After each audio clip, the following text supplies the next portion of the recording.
Olá, alunos da disciplina de Administração e Enfermagem 2. Nós vamos dar continuidade ao conteúdo para finalizar. E alguns temas abordados na aula de hoje vai ser sobre a elaboração do relatório analítico, relatório preliminar, fase de relatório, relatório final, proposição da devolução de recursos, conclusão do relatório de auditoria, controle de qualidade e encerramento da auditoria. Esses 4 últimos tópicos vão ficar para o próximo vídeo, tá? Hoje nós vamos comentar um pouquinho dos primeiros tópicos, que é sobre o relatório. Bom, nós vimos, né, as fases da auditoria, que tem a fase analítica, a fase da tarefa propriamente dita, que é da auditoria, e a fase de relatório final.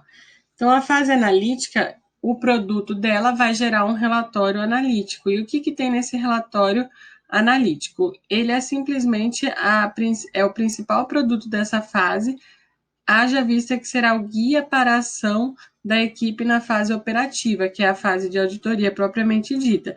Então, vocês lembram quando eu estava explicando a fase da auditoria, que eu comentei com vocês que a fase analítica é aquela fase de preparação para a auditoria, onde a gente vai fazer um planejamento para a auditoria, e esse planejamento, essa preparação, né, é como se fosse a construção de um projeto de pesquisa. Então, quem aí fez a disciplina de TIC, né, de introdução à metodologia científica, à pesquisa, quem já está fazendo TCC, mas quem já ouviu falar de projeto de pesquisa vai ter um pouquinho de ideia do que é essa fase analítica, né, do que é esse relatório analítico. Quando a gente vai fazer uma auditoria, a gente não simplesmente fala, vamos fazer uma auditoria. Pá, chega lá no local e começa a auditar sem ter um planejamento. É preciso ter toda uma fase de planejamento, né? Que método que você vai utilizar, como que será a coleta de dados, quantos dias você vai levar, que dados que você quer coletar em campo, que tipo de documentos que você vai solicitar para a instituição que está sendo auditada. Então, tudo isso tem que ser descrito na fase analítica. Então, esse relatório deverá ser confeccionado pela equipe que vai fazer a auditoria e revisado pelo supervisor técnico, com o fim de ser submetido à COPLAU. A COPLAU é a Coordenação de Planejamento e Operacionalização. COPLAU, Coordenação de Planejamento e de Operacionalização das auditorias para poder validar. Então, é igual quando a gente vai fazer uma pesquisa. A gente faz todo um projeto de pesquisa, qual que é o objetivo, qual que é a justificativa, qual que é o método que eu vou utilizar, qual que é o meu cronograma, aí depois eu submeto ao comitê de ética, se o comitê de ética aprovar, que eu entro em prática com a minha pesquisa, né?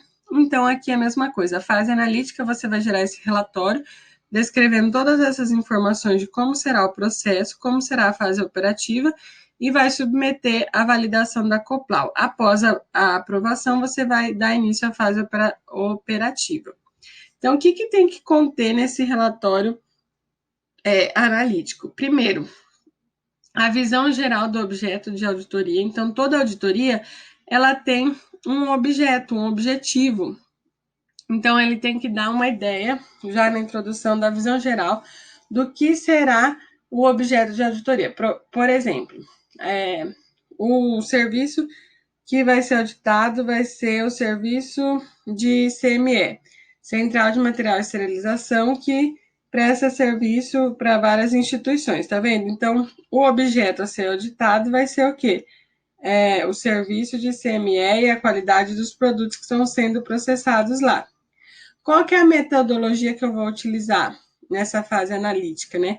Então, vou utilizar uma metodologia qualitativa, quantitativa. Lembra a última aula que eu discuti sobre os métodos de coleta de dados em auditoria?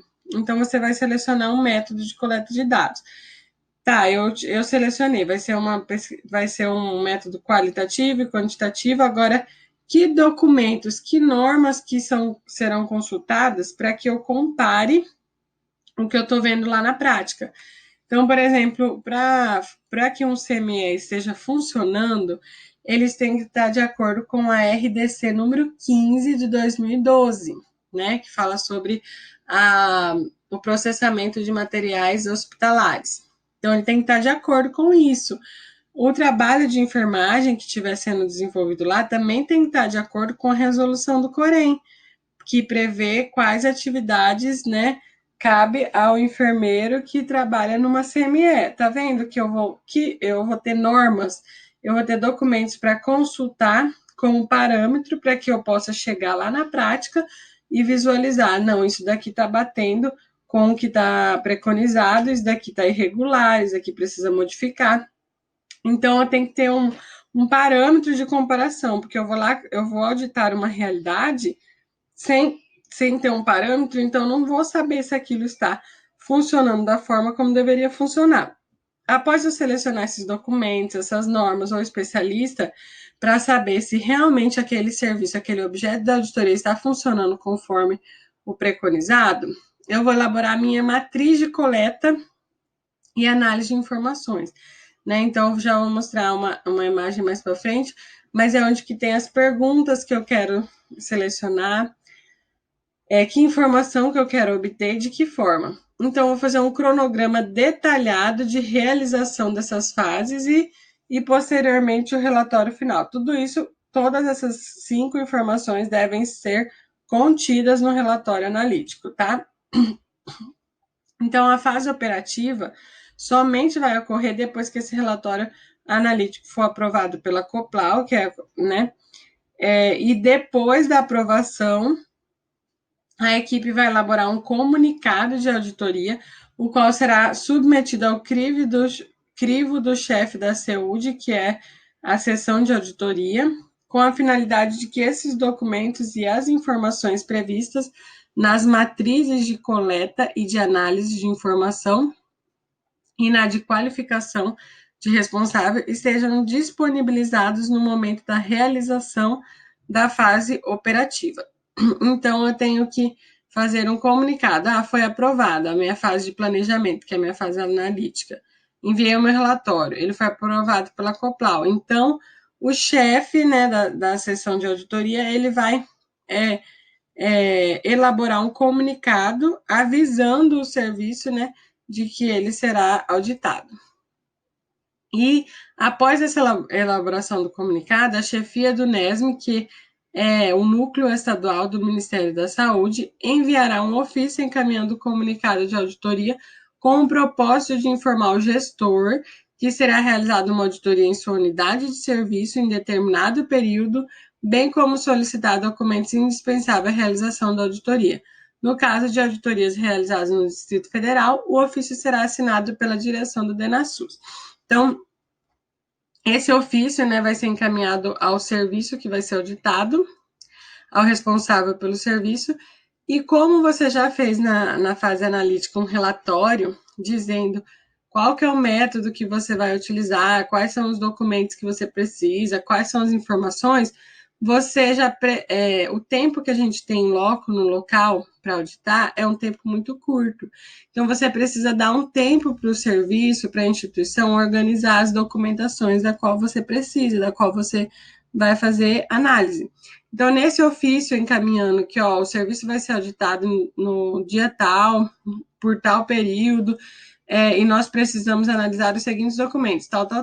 Você já vai listar os documentos para que esse serviço e o responsável pelo serviço deixe todos esses documentos preparados para que quando você chegar para auditar com a sua equipe, você consiga fazer a análise dessa situação. Então, aqui é uma figura, né, mostrando a fase operativa, que é a fase da auditoria propriamente dita dentro do processo de auditoria. Então, o que acontece? Através do monitoramento, vai gerar uma demanda. O que é uma demanda? Uma necessidade de auditar. Então, a gente pensa, está acontecendo tal irregularidade, ou a gente quer ver como que está sendo cuidado de enfermagem tal serviço e tudo mais. Então, essa demanda vai gerar uma tarefa, que é uma auditoria. Tendo a minha tarefa, olha, a gente precisa auditar determinada situação, vai gerar uma fase analítica, que é uma fase de preparo. Lembra projeto de pesquisa, onde você vai construir um projeto da fase que você vai realizar, que é a fase operativa. Então, o produto dessa fase de planejamento, que se chama fase analítica, vai gerar o relatório analítico, que é um relatório de planejamento, como se fosse um projeto de pesquisa. E depois a fase operativa, que é a própria auditoria que vai acontecer, vai gerar um relatório preliminar. Por que relatório preliminar? Porque se você identificou irregularidades ou conformidades, você vai emitir um relatório que primeiro, antes de ser publicado e tudo mais, esse relatório vai ser encaminhado ao serviço, por isso que ele é chamado de preliminar, vai ser encaminhado ao responsável e ele vai ter um tempo para justificar. Então, ó, justificativa do auditado. Porque se tiver, você vai apontar várias situações, vamos supor que está irregular. Esse serviço que está sendo auditado, ele tem que ter um tempo para justificar o porquê que aquilo está ocorrendo.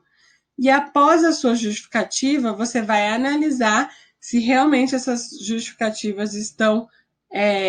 Se realmente essa situação é justificável por aquela justificativa que foi dada, e se você vai gerar uma situação de conformidade ou não conformidade, né? Um relatório para dizer que realmente o serviço está de conformidade ou não está conforme o que é preconizado para estar. E isso, essas informações da análise da justificativa, mais do que foi apontado no relatório preliminar, vai gerar um relatório final, ok? E esse relatório final vai ter algumas pendências que devem ser corrigidas e tudo mais, vai ser apontado no relatório.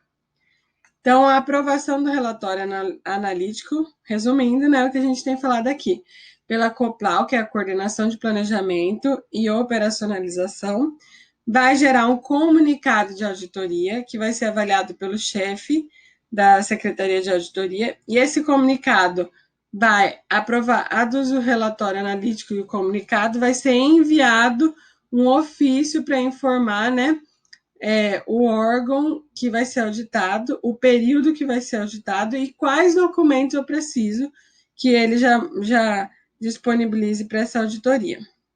E as auditorias no Distrito Federal, elas serão assinadas pela direção do DENASUS. Então, a fase operativa, que é a auditoria propriamente dita, corresponde à execução daquilo que foi planejado, tudo na fase analítica, que é de planejamento. O objetivo central é obter evidências para caracterizar as constatações de forma consistente. E também, as ações deverão ser pautadas pelas matrizes de coleta e de análise de informações e executadas dentro do cronograma desenvolvido. Os principais produtos dessa fase serão a matriz de constatação e o relatório preliminar, e deve ser realizada uma reunião de abertura com o auditado, com as finalidades de ser entregue o ofício de apresentação da equipe e receber os documentos solicitados, se for o caso. Ainda nessa fase operativa, a gente ressalta que ela deve ser conduzida de forma bem objetiva, gente, porque muitas vezes a gente não tem tempo suficiente para estar lá em campo, então o tempo é um pouco reduzido. Então, o motivo pelo qual deve ser aproveitado para coletar o máximo de informações e coletar as informações que foram planejadas na fase analítica, porque senão a gente chega lá no local, no serviço onde vai ser auditado, igual uma barata tonta, não sabe por onde começar, começa a colher uma informação que às vezes não é necessária, sendo que deixa de colher informações que seriam pertinentes. Então, tudo isso tem que estar de acordo com o que foi planejado. Ao final da fase operativa, é recomendável realizar reunião de encerramento, informando ao auditado os próximos passos, inclusive o de envio do relatório preliminar, com o intuito de se ofertar oportunidade de apresentação das justificativas, se for necessário, né? E nesse relatório preliminar, deve-se esmiuçar todas as relevantes evidências de constatações sobre a atividade de auditoria realizada, com a correta identificação dos agentes que praticaram as condutas reputadas como irregulares. Então, o que vai ter nesse relatório? O produto da fase analítica, relatório analítico. O produto da fase operativa, que é a auditoria propriamente dita, é o mão na massa, né? O relatório preliminar, onde ele vai identificar o responsável, né, da instituição, por meio de documentos e tudo mais, as evidências servem para validar o trabalho da equipe e devem ser suficientes, adequadas e pertinentes de forma a permitir à equipe obter constatações que fundamentem as suas conclusões, razão pelo qual deve conter os seguintes requisitos. Então, a gente vai falar um pouquinho da como foi avaliado lá na prática, na fase operativa. Evidências são o quê? Provas. Então, o que deve ter essas provas? A gente tem que ter em mente o que são evidências e o que são constatações. Evidências são provas. O que são provas? Tudo aquilo que os auditores procuram no local. Um fato, um documento, uma informação que fundamenta, né, os resultados daquela auditoria. E a análise dessas evidências tem como objetivo fundamentar o posicionamento da equipe. Porque como que você vai se posicionar frente a uma situação se você não tem provas? Se você não tem o quê? Evidências de aquilo que você está concluindo é real, é verdade. Então, você precisa realmente analisar os fatos.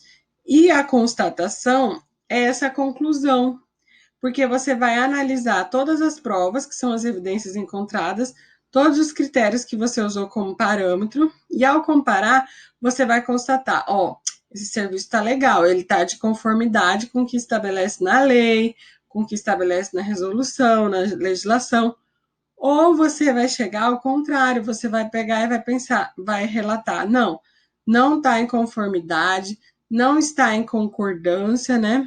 E com o ideal, isso está diferente e eu preciso elencar o que precisa ser mudado, o que precisa ser modificado para que ele fique em consonância com aquilo que está preconizado. Então, essas constatações, que são as conclusões, elas devem ser relevantes. Não adianta eu concluir uma coisa que não é relevante, que não vai me trazer nada de acréscimo para aquele serviço, ou ficar dando voltas, rodeios, né? Então tem que ser o quê? Objetiva e fundamentada em evidências, em provas. Né? Eu não posso, por exemplo, dizer que, olha, eu concluo que o hospital está roubando, né, do plano de saúde, está superfaturando, né, determinados procedimentos, porque está fazendo e coloco lá que e não coloco evidência suficiente, porque foi relatado, vamos supor, pelo paciente, ou porque foi relatado por determinado funcionário. Mas qual que é a evidência desse relato, de que esse relato é verdadeiro? Qual que é o fundamento disso? Então, eu preciso chegar à constatação baseada em provas, em evidências e que deve ser convincente de que aquilo que eu estou afirmando realmente é verdade, tá? Então, por isso que as evidências são tão importantes. Evidências são o quê? Provas, e elas devem ter várias características, requisitos. Primeiro, validade. Eu não posso pegar uma prova que não seja verdade, que seja falsa. Eu tenho que pegar uma prova que seja o quê? Legítima, verdadeira, baseada em informações precisas e confiáveis, né? Em tempos que nós estamos vivendo, tempos de fake news, onde tudo que a gente vê na internet, a gente precisa confirmar primeiro se aquilo é verdade antes de sair compartilhando, né? Aqui a gente vai usar o mesmo princípio. Olha, essa informação eu preciso validar ela, eu preciso certificar de que realmente ela é confiável, que ela não é falsa. A confiabilidade, né, que é a garantia de que serão obtidos os mesmos resultados se a auditoria for repetida. Então, quer dizer que se eu fazer uma nova auditoria no mesmo serviço, mas com outra equipe, aquilo ali que eu coloquei no meu relatório é confiável, ele vai ser encontrado novamente. Relevância, é relevante essas informações que eu coloquei. E insuficiência, diz que a quantidade e a qualidade das evidências deve demonstrar boa fundamentação das contestações, conclusões e recomendações no final do meu relatório.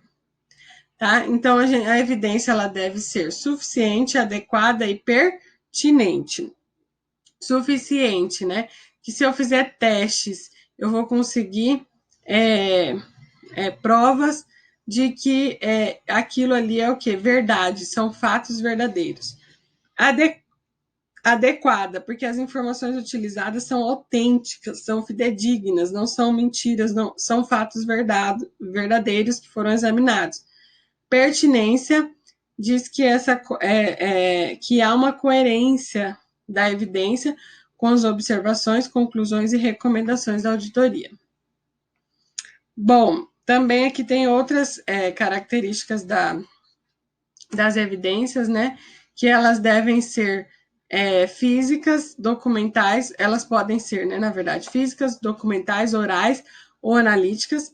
Físicas, quando a gente consegue palpar, é uma fotografia, uma filmagem, é um documento, é algo palpável, né? Documentais. Quando foi solicitado lá na fase analítica os documentos, então o auditado ele fornece documentos, relatório, ele fornece ofício, contrato, extratos de conta, certidões. Então, todos esses documentos são evidências que a gente chama de documentais. Orais é quando a gente adquire através de uma testemunha, por exemplo. Você entrevistou enfermeiro, entrevistou o médico, entrevistou o paciente, daí realmente a transcrição do áudio daquela entrevista mostra uma testemunha oral.